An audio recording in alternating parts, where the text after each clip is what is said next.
नमस्कार, आप देख रहे हैं न्यूज़ वन नेशन और मैं हूं आपके साथ शिप्रा झा। बिहार विधानसभा चुनाव को लेकर इलेक्शन कमीशन की तरफ से नई गाइडलाइन जारी कर दी गई है। कोरोना के मद्देनजर ये पूरी गाइडलाइन बनाई गई है, जिसमें जो उम्मीदवार होंगे वो जब चुनावी मैदान में जाएंगे तो उन्हें क्या कुछ नियम कानून बरतना होगा और मतदाता के लिए भी कुछ नियम बनाए गए हैं। जहां एक तरफ इस फैसले का सत्ता पक्ष की तरफ से स्वागत किया जा रहा है, तो वहीं दूसरी तरफ विपक्ष अब भी उसी बात पर अड़ा हुआ है कि बिहार में परिस्थिति सही नहीं है, इसलिए विधानसभा का चुनाव अभी टाल देना चाहिए। ताजा हालात पर बातचीत करने के लिए हमारे साथ रालोसपा के प्रदेश महासचिव सह प्रवक्ता धीरज सिंह कुशवाहा हैं। उनसे ही जानते हैं कि क्यों आखिर विपक्ष को ये लग रहा है कि अभी चुनाव नहीं होना चाहिए। सबसे पहले तो बहुत बहुत स्वागत है सर आपका। जी नमस्कार। पहला सवाल मेरा यही है कि इलेक्शन कमीशन जिस तरीके से तैयारी कर रहा है, और ये बीते दिनों से ही पता चल रहा था कि सही समय पर चुनाव होगा, लेकिन फिर भी आप लोग अभी भी यही मांग कर रहे हैं कि चुनाव को टाल देना चाहिए। जी बिल्कुल। कल इलेक्शन कमीशन द्वारा जो गाइडलाइन जारी किया है उसका तो अब स्वागत करना ही होगा।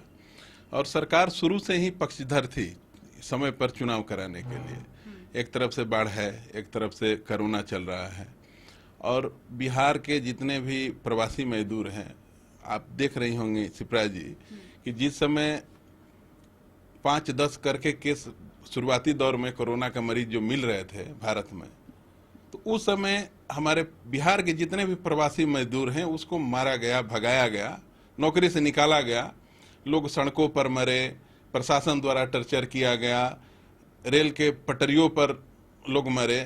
तो इससे बिहार में जितने भी प्रवासी मजदूर हैं वापस आए, बॉर्डर पे ही रोक दिया गया। सरकार द्वारा झूठा दावा किया गया कि उसको बिहार में काम दिया जाएगा, हर एक जिलों में काम दिया जाएगा। तो ये सब जो है सरकार अपना दुर्गति खुद करा रही है। सरकार तो जाना तय है, लेकिन हम लोग यही चाहेंगे कि सरकार जाए लेकिन दुर्गति करा के न जाए। मतलब साफ है कि अभी भी आप लोग ये मांगे, लेकिन फिर भी अब तो जिस तरीके से तैयारी हो रही है और राजनीतिक रैली भी अब करने की इनफैक्ट उम्मीद बता दी गई है कि ये भी बताया गया है कि इलेक्शन कमीशन ने बताया कि जो उम्मीदवार जाएंगे डोर टू डोर कैंपेनिंग करेंगे, सभा भी कर सकते हैं, लेकिन मास्क पहनना होगा, सोशल डिस्टेंसिंग मेंटेन करना होगा। अब तो तैयारी आप लोग की कैसी होगी? जी बिल्कुल सही आप कह रहे हैं, लेकिन हम लोग क्षेत्र में घूम रहे हैं, सत्ता पक्ष के जितने भी नेता हैं अभी से भी उल्लंघन कर रहे हैं, और जो भी गाइडलाइंस सरकार द्वारा दिया जा रहा है, जो भी कानून लादा जा रहा है, विपक्ष पर है क्यों? ये मेरा सवाल है कि जो भी सरकार कर रही है ये केवल विपक्ष के लिए है। अभी कुछ दिन पहले हम लोगों ने एक पंचायत स्तरीय 20-25 लोगों का हमने बैठक किया था, और हमारे राष्ट्रीय अध्यक्ष श्री उपेंद्र कुशवाहा जी गए हुए थे। 119 लोगों पर FIR कर दिया गया। और अभी क्षेत्र में जाकर देखिए कि जो भी सत्ता पक्ष के नेता हैं वो जाकर 50-50, 100-100 लोगों को लेकर घूम रहे हैं। क्या उन लोगों के लिए कोई कानून नहीं है? सरकार केवल विपक्ष के लिए कानून का जो भी दांव पेचे खेल रही है और अपने लिए अपना सब नाकामी छिपा रही है। बिल्कुल, विपक्ष की तरफ से कहा जा रहा है कि अभी नहीं होना चाहिए चुनाव, लेकिन सरकार जो है इसको इस तरीके से पेश करती है और ये उदाहरण पेश करती है कि अमेरिका में चुनाव हो रहे हैं, श्रीलंका में हो रहे हैं, तो फिर बिहार में क्यों नहीं हो सकता है? अमेरिका बाढ़ में डूबा हुआ नहीं है। बिहार के 16-17 जिले जो हैं बाढ़ में डूबे हुए हैं, और उसमें सबसे ज्यादा प्रभावित हमारे मजदूर जो हैं भाई वो है। और सरकार जो है केवल आंकड़ों का खेल खेल रही है। अब चुनाव तो समय पर कराना ही था माननीय नीतीश कुमार जी को, लेकिन केवल आंकड़ों का खेल खेल रही है। तो आंकड़ों का खेल खेलने से कुछ होगा नहीं। और रही बात चुनाव की, तो जब तक बताइए कि गांव घर में मजदूर भाई जितने लोग हैं उन लोगों के पास एंड्रॉयड मोबाइल है क्या? 70% लोगों के पास एंड्रॉयड मोबाइल नहीं है।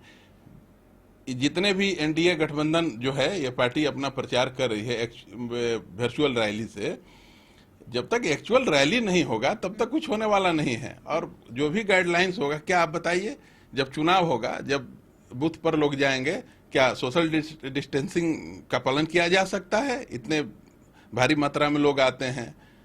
तो ये बहुत सारी बातें हैं जो कि यह संभव नहीं है और इसका इसलिए हम लोग विरोध कर रहे हैं। लेकिन सरकार का तो कहना है कि हमारा तो कोई हस्तक्षेप है ही नहीं, ये तो सिर्फ और सिर्फ चुनाव आयोग कंडक्ट कराता है कि कैसे चुनाव होना है, और ये चुनाव आयोग की जिम्मेदारी है कि सोशल डिस्टेंसिंग कैसे मेंटेन कराना होगा। शिप्रा जी, आप भी समझती हैं कि माननीय मुख्यमंत्री जी द्वारा अगर चुनाव आयोग को कुछ दिया जाता तो हम लोग समझते। जब कुर्सी की बात आती है तो कुर्सी तो ये छोड़ना चाहते नहीं है, और पूरे भारत की जनता कह रही है कि नीतीश कुमार जी अब कुर्सी कुमार हैं, सब कुछ पे कंप्रोमाइज कर लेंगे, लेकिन जब कुर्सी की बात आएगी तो फिर किसी को सुनते कहाँ हैं। अच्छा, इस बार डिजिटल और वर्चुअली भी लोगों से कांटेक्ट किया जा रहा है, लोगों से मिला जा रहा है, वैसी रैलियां की जा रही हैं, और इसमें कहा जाता है कि बीजेपी के पास प्रॉपर संसाधन भी है। आप लोग के लिए क्या चुनौतीपूर्ण होगा चुनाव प्रचार कर पाना, लोगों तक पहुंच पाना? देखिए, हमारी जो पार्टी है और महागठबंधन के जो भी दल हैं डिजिटली पर भरोसा नहीं ज्यादा करते हैं, एक्चुअल रैली पर भरोसा करते हैं। तो हम लोग पंचायत स्तरीय, प्रखंड स्तरीय पर काम कर रहे हैं और संगठन को मजबूत कर रहे हैं।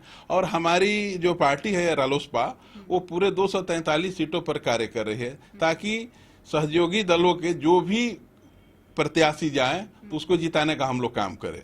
बिल्कुल। और क्या कुछ मुख्य मुद्दे आप लोगों के होंगे जनता के लिए इस बार चुनाव में? मुख्य मुद्दा जो है हम लोगों का शिक्षा है, रोजगार है, पढ़ाई लिखाई, इस पर हम लोग का ज्यादा फोकस है।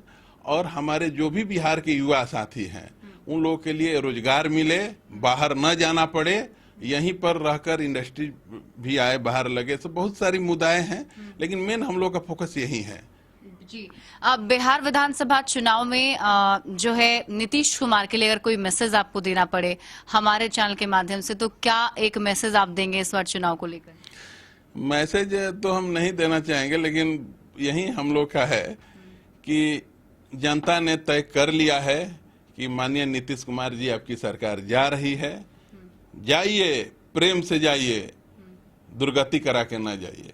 चलिए, बहुत बहुत शुक्रिया हमारे साथ जुड़ने के लिए। तो हमारे साथ अभी रालोसपा के प्रदेश महासचिव सह प्रवक्ता धीरज सिंह कुशवाहा थे, जिन्होंने साफ साफ कहा है कि इस बार नीतीश कुमार का जाना तय माना जा रहा है, क्योंकि जो विश्वासघात उन्होंने जनता के साथ किया है, जो वादे उन्होंने जनता से किए, वो अभी तक पूरे नहीं हुए हैं।